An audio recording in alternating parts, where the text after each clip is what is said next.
यहाँ जी पंजाब की पहली सर्दी शुरू हो चुकी है। पकोड़े ना हो तो इंसान की ज़िंदगी अधूरी है, सर्दी अधूरी है। यहाँ मैं पकोड़े बनाने वाली हूँ, पहली सर्दी में एंजॉय करने वाली हूँ। मैंने सोचा रेसिपी बना रही हूँ, आप लोगों के साथ भी शेयर करूँ, आप लोग भी इसमें एंजॉय करें। बिस्मिल्लाहिर्रहमानिर्रहीम। यहाँ मैंने आधा किलो जो है पालक ले ली है और 2 मैंने मीडियम प्याज ले लिए हैं, 2 मैंने यहाँ आलू ले लिए हैं, इनको मैंने कद्दूकश कर लिया है।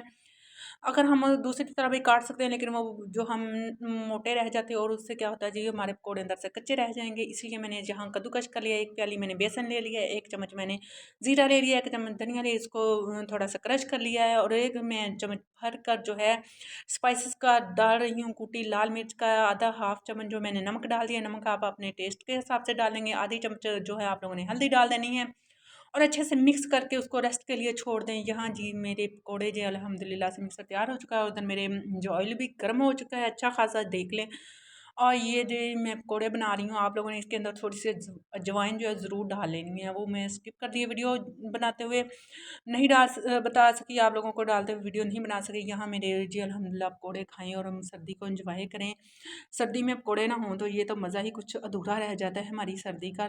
या आप लोगों ने जब भी पकोड़े डालने हैं हल्के हल्के उसको क्या करना है जी, हाथों के साथ प्रेस कर लेना है। प्रेस करने के तब डालेंगे तो हमारे पकोड़े क्रिस्पी बनेंगे। अगर आप ऐसे ही गोल गोल ही डाल दोगे, इससे क्या होगा कि हमारे पकोड़े बिल्कुल भी क्रिस्पी नहीं बनेंगे, मोटे मोटे से बनेंगे, जैसे हम दही भल्लों में बड़े बड़े जो फुलके होते हैं ना वो खा रहे होते हैं, वो बन जाएँगे। यहाँ माशाल्लाह से मेरे क्रिस्पी पकोड़े तैयार हो चुके हैं। अल्हम्दुलिल्लाह से खाएँ और मज़े उड़ाएँ आप लोग भी। और मुझे आप लोगों को कमेंट्स बॉक्स में ज़रूर बताना है कि किस किस ने पकोड़े निकाल कर खाए हैं। यहाँ जी अल्हम्दुलिल्लाह मेरे बच्चों ने खवाए और एंजॉय किया और बहुत मज़े किए। मम्मा आज तो आप लोगों ने पकोड़े बनाकर हमें बहुत ही मज़े करवा दिए हैं। इतनी अच्छी रेसिपी आप लोगों ने आपने कहाँ से सीखी है?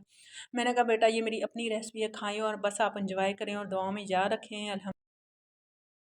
पकोड़े बनाएँ और खाएँ, एंजॉय करें, मुझे दुआओं में याद रखें। मैं भी आप लोगों को इंशाल्लाह दुआओं में याद रखूँगी। आप भी हमेशा खुश रहें, जहाँ रहें। मेरे चैनल को ज़रूर सब्सक्राइब कर लें। न्यू व्यूअर्स जो हैं ख़ास तौर पर लाइक करें, शेयर करें, सब्सक्राइब करें। चले जी मिलेंगे नेक्स्ट वीडियो में, तब तक के लिए अल्लाह हाफ़िज़।